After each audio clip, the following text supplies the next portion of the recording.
Hello everybody. So today we're going to cover another mod that we've posted up for 880s and 1977s and 880 like air guns from Daisy. And what that is the AR-15 buffer tube adapter. That's this piece. The model's posted up on Thingiverse. There's I'll put a link to it in the comments, as well as there's a thread on GTA's DaisyGate where we made this mod and attached an AR-15 grip and buffer tube to this adapter, which we'll assemble to our 1977 that's modified out here. I also went ahead and put a swivel on it to help break the gun down to make it more compact. But this is our project gun. It started off life as a 1977, and it's been Frankenstein about as much as possible. It's got a carbon fiber barrel shroud, which has been bedded to this Handguard grip bracket. It's got a AR-15 style handguard with Moloch recesses in it, Picatinny rail. It's got a brass probe, steel bolt handle, aluminum block. It's got a trigger mod done to it, which I'll quickly demonstrate later. But long story short, it's shooting 20 pumps as a 1977 with a 2-pound trigger pull. Made a steel pump handle for it. Makes pumping easier, but it's not a performance enhancement. This is my version 1 steel handle. I'm going to add a tab on the next version so it locks into the receiver spring and holds it in place better. When it's pumped up, it stays in put, but when it's not pumped, it's a little bit floppy, as you can see. Also has a BB load block off door and metal receivers. So you can see here, you can actually see a little bit of the breech metal sticking through the receiver. So on metal receivers, to fit on the later valve bodies like the 1977 and the new 880s, you got to remove a little bit of metal on these receivers so that everything will mate up. Alright, so now to our mod.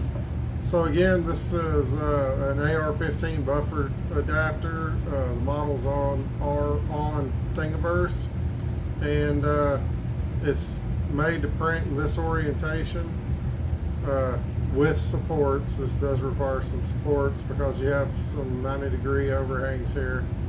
And you can see this one straight off the printer. I haven't even removed the support material in the threaded portion. So this portion would be threaded for the buffer tube itself.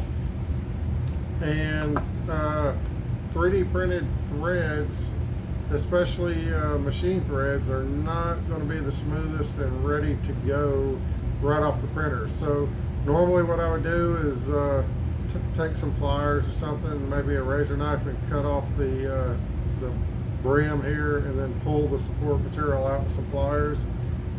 The next thing you would need to do is chase the threads with a tap. This is the correct thread for AR-15 buffer tube. It's 1 3/16 by 16 thread. You can buy the cheapest tap you can find because, again, we're not cutting metal here, we're cutting polymers from the 3D printer.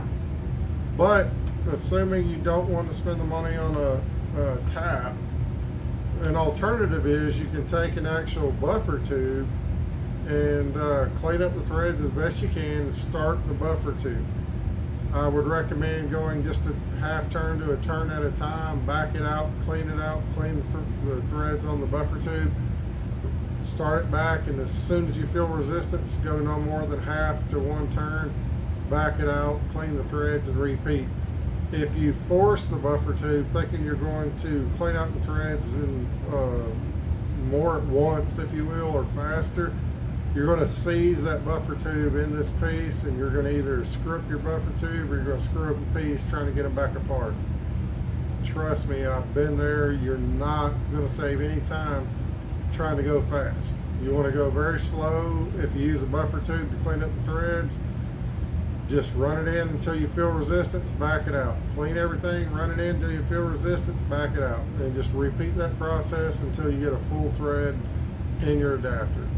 If you use a tap, it's going to be very fast. You clean up the threads at the start, run this thing in slow, maybe a quarter of the way, back it out, clean everything out, repeat, go about a quarter inch or less, back it out, clean everything up, and continue till you're done. The tap way is much faster, but again, you're going to spend some money on a tap like this. Even a cheap one's going to run you $25–30. Whereas if you've got a buffer tube, because you're going to do this, it's not going to cost you anything. It's just going to be a lot more work to clean those threads up in your adapter. All right, with that being said, how are we going to get this onto our gun? Well, on Thingiverse, I've posted different versions of this, some of them with the factory plastic type interface for the receivers. This has actually got the interface for a wooden stock. I know there were very few daisies that came with wooden stocks. What's nice about them are they mount extremely solid and extremely tight, and is a perfect application for using this 3D printed adapter. And the reason for it is it's going to provide a much stronger attachment than using the plastic interface on the receiver. So regardless if you have a metal receiver or plastic receiver, this model. So how we attach that, like a wood stock, is this piece here, and this is a replica piece or remanufactured piece of what Daisy provided or installed on their wood stock guns. This piece actually comes from our friend Ron over at the Gateway to Air Guns. You can find him in the Daisy Gate or anywhere in the Gateway to Air Guns. His name in the Gateway to Air Guns is Ron06. Fantastic guy, has got great products out there. This is one of them. So this will work on, again, any of the current receivers. There's a slot in the receivers, whether it be the newer plastic ones or the older metal ones, that this piece will slide into, and then the other receiver half will enclose it.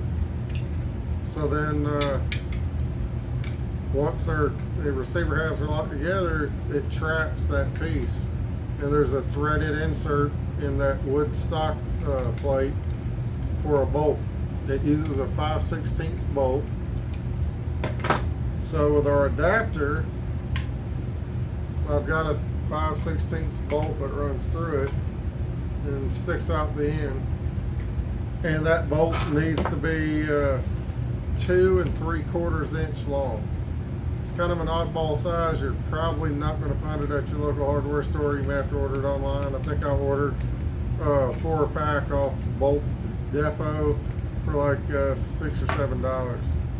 So in any case, once we've got our 5/16 bolt and we've assembled our receiver with that stock plate in there, it's just a matter of screwing the two together. So because it's a little awkward to try to hold both pieces and screw them together, and we'll lay them down here.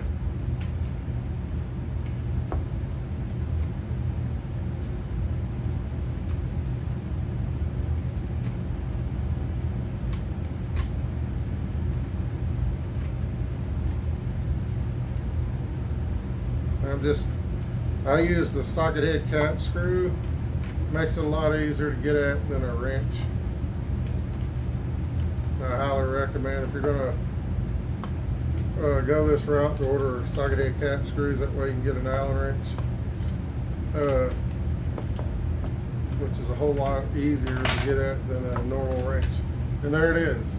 So we just assembled that, and it's very, very, very tight, very, very secure compared to the plastic mount. And then again, with this particular gun, I put the folding stock adapter on there, so works out really nice. Also equipped this gun with a 1/2 inch or 1/2 by 20 threaded nut on the end of the barrel, just past the carbon. So yeah, we put this Donnie FL moderator on this gun because we attached that 1/2 20 nut on the end of our barrel when we did the carbon fiber shroud. This is a Donnie FL Sumo, and it is extremely quiet. And this particular gun again makes right at 18 FPE as a 177. In any case, that was this mod. Again, hit up Ron for the wood stock attachment. You can go to Thingiverse to find this AR-15 buffer tube adapter, and there's also a link for the Handguard on the gateway to air guns. There's a build thread, if you will, for this, and I'll also eventually get to posting it as a blog on the Daisy Base website. Anyways, everybody have a good time, practice with your guns, and we'll see you later.